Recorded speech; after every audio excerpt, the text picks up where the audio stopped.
Kalau jam 2 pagi ada suara tukang bakso, jangan keluar. Itu bukan buat kamu.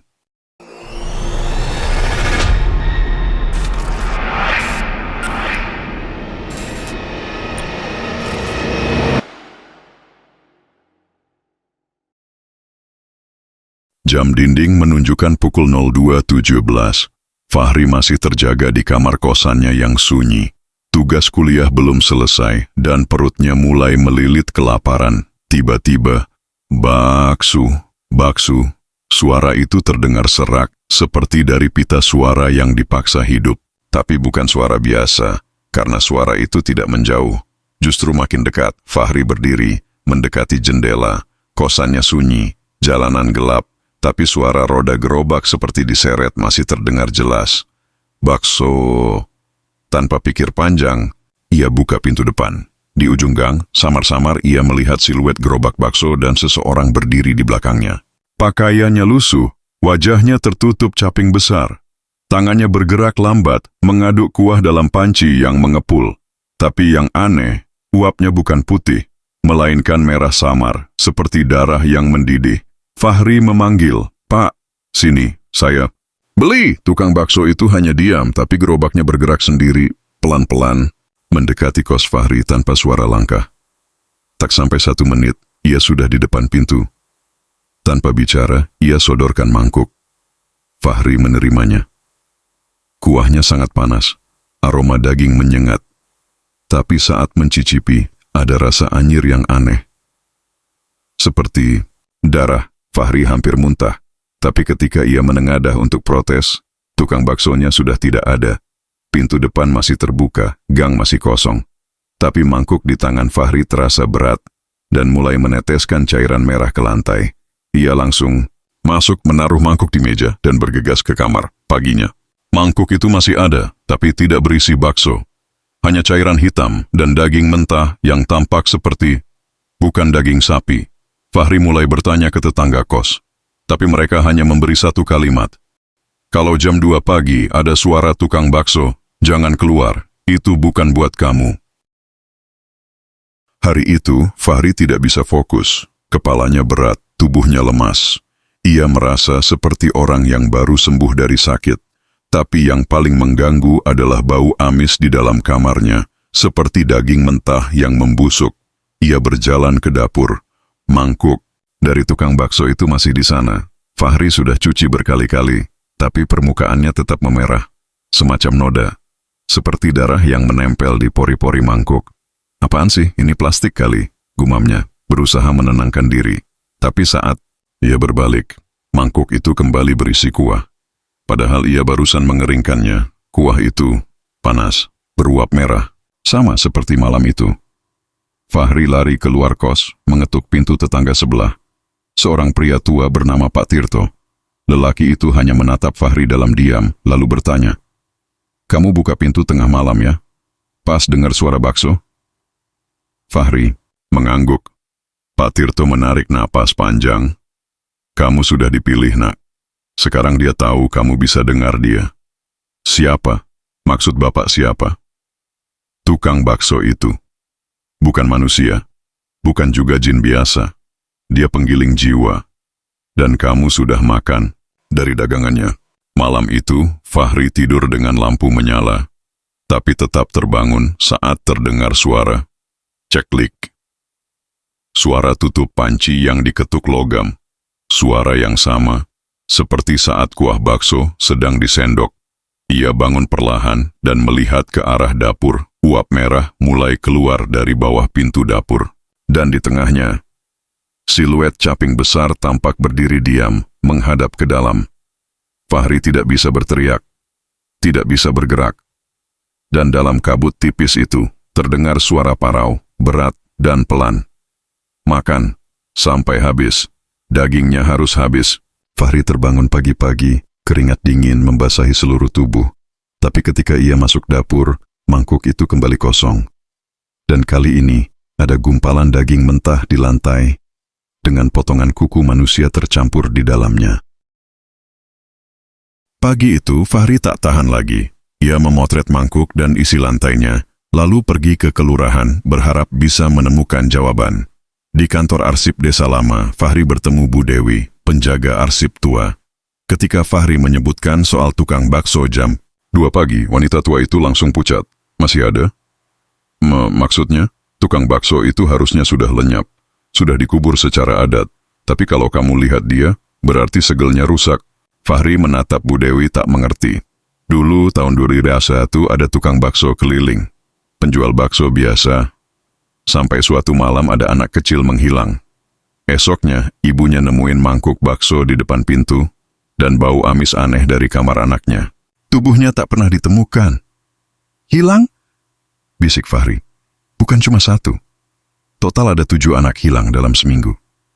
Semuanya terakhir terdengar memanggil Pak Baksu. Saat warga menuduh si tukang itu, dia hilang begitu saja. Tapi setiap 20 tahun, dia muncul lagi. Dan kamu, Bu Dewi menatap tajam. Kamu sudah makan dari mangkuknya. Kamu sudah jadi wadah baru. Fahri keluar dari kantor desa dengan tubuh gemetar. Malam harinya, ia tak bisa tidur. Ia terus muntah, merasa seperti ada yang menggeliat dalam perutnya.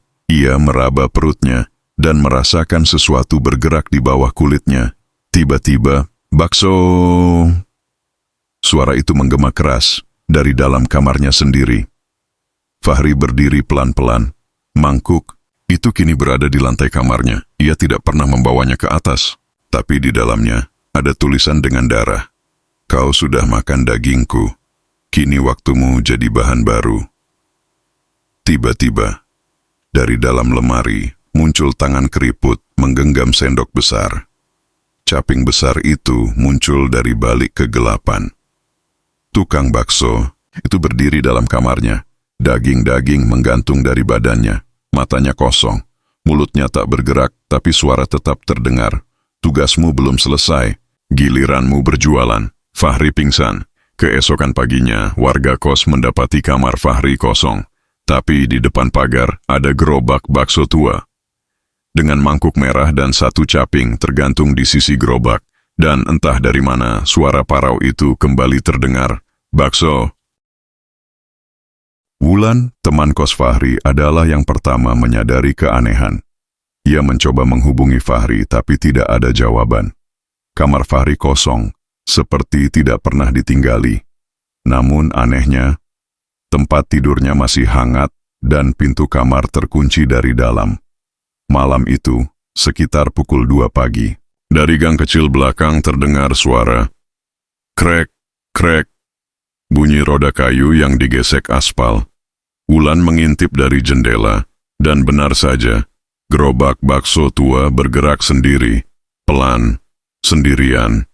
Tak ada yang mendorongnya, namun uap panas menyembur dari pancinya. Dan sesekali terdengar suara batuk parau dari arah gerobak. Ahauk.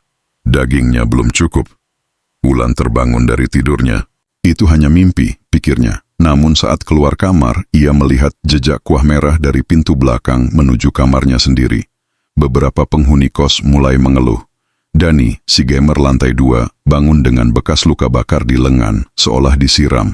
Air mendidih, Reni, gadis jurusan farmasi, bermimpi memasak bakso. Dari tubuhnya sendiri, bahkan ibu kos Bu Yeni mendengar suara ketukan sendok pada mangkuk dari dalam kulkasnya. Wulan mulai curiga. Ia kembali ke kamar Fahri, dan saat nekat menjebol pintunya, kosong. Tapi, ada lubang di lantai kamarnya. Lubang sebesar ember, dengan bau amis menusuk keluar. Di sekitarnya, tercetak tulisan di dinding, kamar dengan darah. Daging manusia lebih empuk saat mereka takut. Fakta baru terungkap. Wulan menelusuri rekaman CCTV lingkungan bersama Satpam. Dalam tayangan tanggal Fahri menghilang, mereka melihat sesuatu yang tak masuk akal.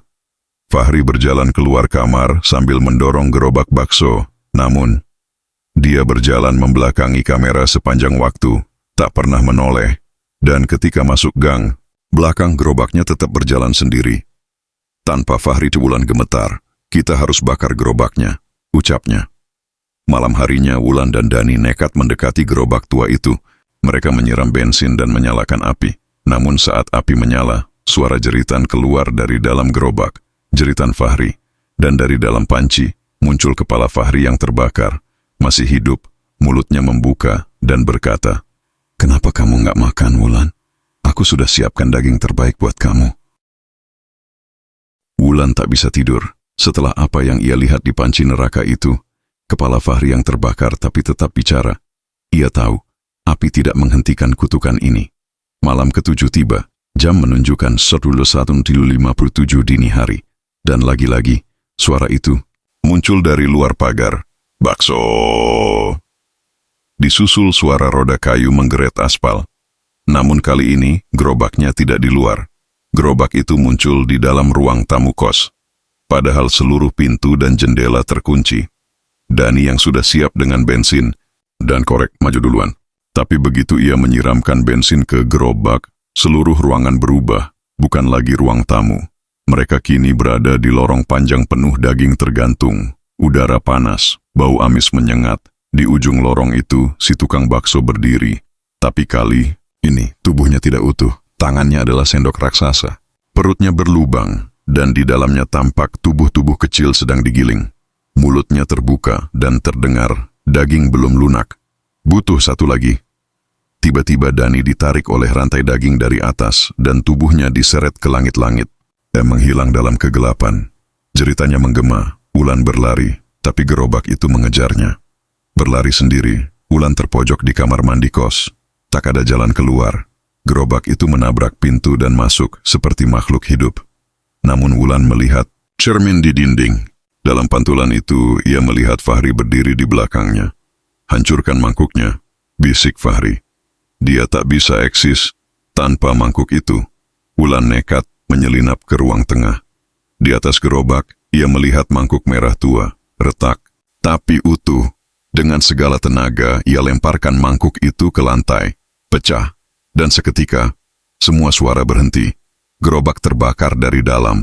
Sosok tukang bakso meledak menjadi asap hitam. Tubuh Dani jatuh dari langit-langit, tidak bernyawa, tapi utuh.